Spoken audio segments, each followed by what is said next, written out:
We're talking about why local churches should not use Bethel, Hillsong, Elevation music in their worship services. And I know you and I would both probably go further than that and just encourage Christians to kind of chunk it all together, but especially on the Lord's Day when the saints gather together for our worship. We want to be reverent. We want to be scriptural. We want to do that which God prescribes in His Word as our ordinances of worship. And so that's the big thing that we're arguing in this particular episode of Theology Applied.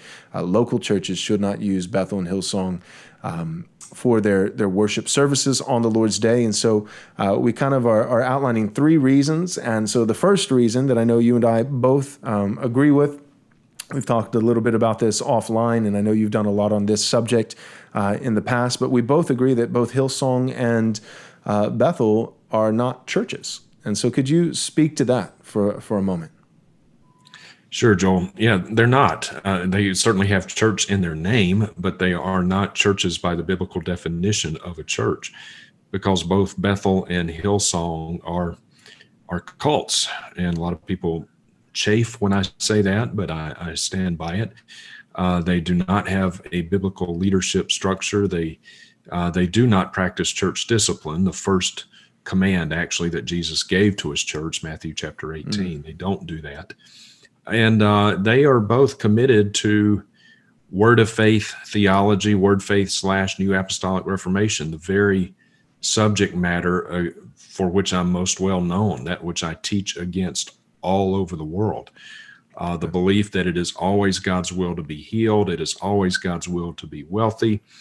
You can have physical healing and monetary prosperity as long as you have enough faith. They hold the word faith theology, little God's doctrine, positive confession, speak things into existence, all of these things. And an argument could certainly be made that Bethel, pastored by Bill Johnson, is certainly more heretical from a purely doctrinal standpoint. I mean, they are more heretical, but they're cut from the same basic cloth. In fact, when you look at Hillsong's conferences, you see a lot of cross-pollination between Hillsong, Brian Houston, and Bethel, Bill Johnson. They speak at each other's conferences. They're very friendly with each other. They're simpatico. They endorse one another. And so, so they're both cults. Yeah, I totally agree. And in my observation, it seems like they both have the foundational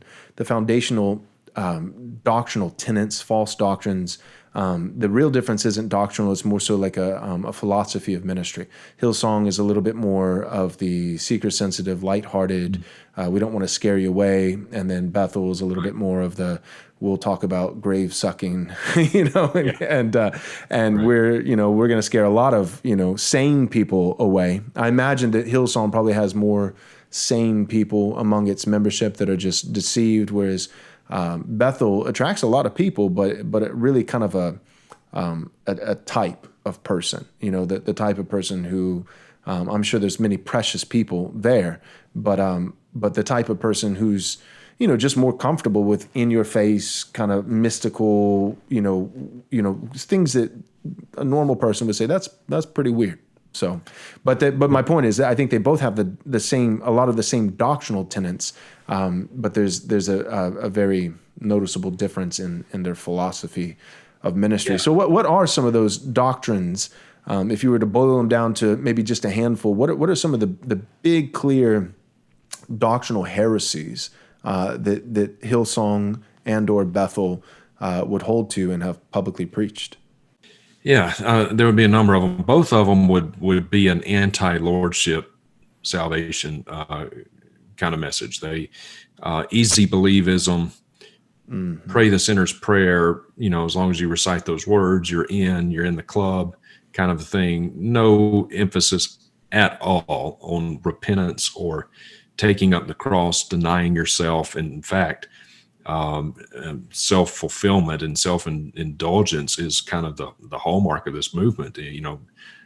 Come to Christ and Jesus will make you rich and Jesus will heal your body. They appeal to fallen human desires as the basis for their movement.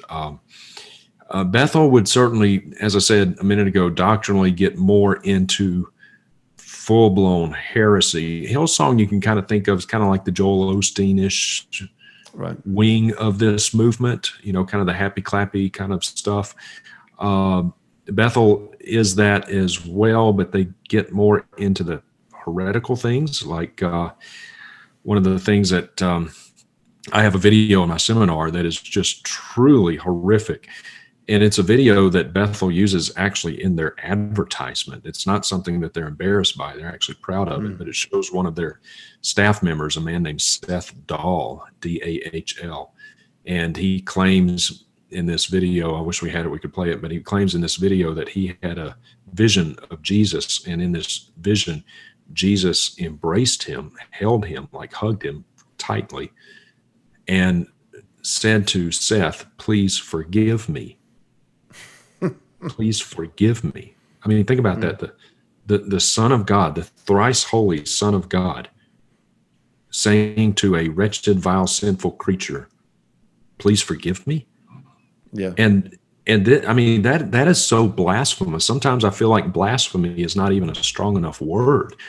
I kind of almost feel myself wanting something even stronger than that. But it is utter and sheer blasphemy. And and they're proud of this. I mean, this is something they have put out in their advertising. So, I mean, any quote unquote church that would have such a profoundly low view of Christ as to actually advertise to the world that Jesus is asking any of us for forgiveness. Right. Gobsmacking, just gobsmacking.